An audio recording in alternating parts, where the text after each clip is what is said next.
question anecdotique, mais qui m'intéresse. Comment vous pensez à faire un hommage à Marcel Pagnol et à la femme du boulanger? Ah, bah alors, parce que ça m'a pas échappé, je suis désolé. Bah, ce qui est drôle, c'est que surtout je n'ai pas pensé à lui quand j'ai tourné cette séquence et quand je l'ai même écrite. En fait, je m'en suis rendu compte, même passé le tournage, c'est ma chef op Agnès Godard qui m'a dit que cette séquence effectivement lui faisait penser à la pomponnette et et c'est un peu involontaire parce que j'avoue que je connais mal mes classiques, mais je n'avais jamais vu La femme du boulanger, donc voilà. Enfin, mais je suis assez content maintenant aujourd'hui de ce rapprochement.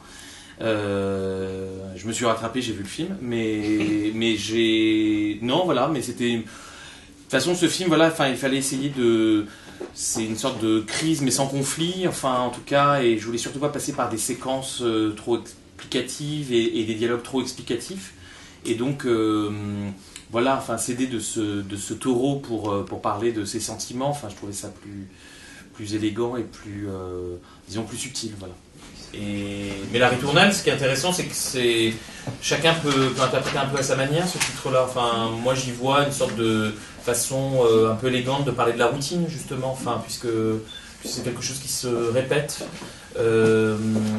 Mais c'est aussi un film assez musical, on en parlait là avec cette musique, mais où il y a quand même quelque chose comme ça de très musical, d'assez rythmé dans ce film, et surtout qui brasse beaucoup d'univers, enfin beaucoup de musique, justement.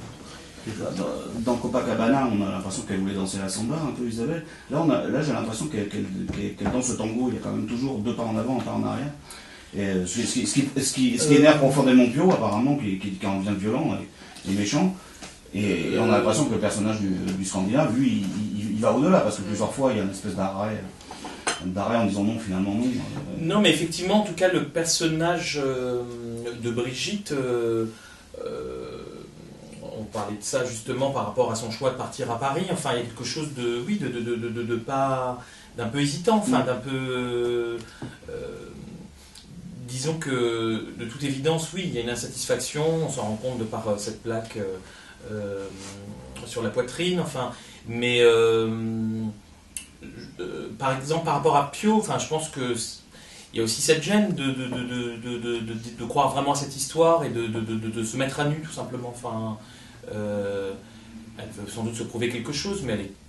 D'ailleurs, enfin, quand on la voit partir à Paris, on n'est pas certain qu'elle y va pour le retrouver. Enfin, et je voulais justement jouer sur ce doute-là. Est-ce qu'elle y va pas simplement, comme elle le dit à son mari, pour s'offrir 2 jours de shopping, parce qu'elle n'a jamais le temps de le faire quand elle y va pour le centre de l'agriculture une fois par an. Donc, mais c'est effectivement peut-être sa rencontre avec Jesper, donc joué par Michael Nyqvist, qui va peut-être lui faire pleinement prendre conscience de ce dont elle a vraiment envie. Voilà. Et il fallait trouver un acteur scandinave qui parle français, puisque je tenais à ce que... En tout cas, je ne pensais pas que Brigitte Lécanu soit parfaitement bilingue en anglais pour dialoguer avec lui. Donc, il me fallait trouver un acteur scandinave, et donc on l'a contacté. Il s'est montré immédiatement intéressé et surtout très honoré de pouvoir travailler avec Isabelle, qu'il aimait beaucoup.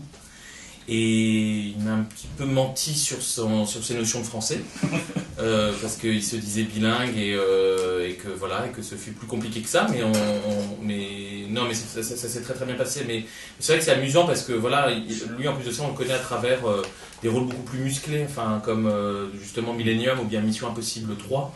Et voilà, et là il est tout en douceur et il est plutôt même très romantique. Donc non, mais c'était drôle, on a commencé le tournage avec lui en fait. C'était rue de Rivoli, dans une scène avec sous les arcades de la rue de Rivoli avec de vrais passants. Donc c'était un peu ardu pour un début, quoi. Voilà.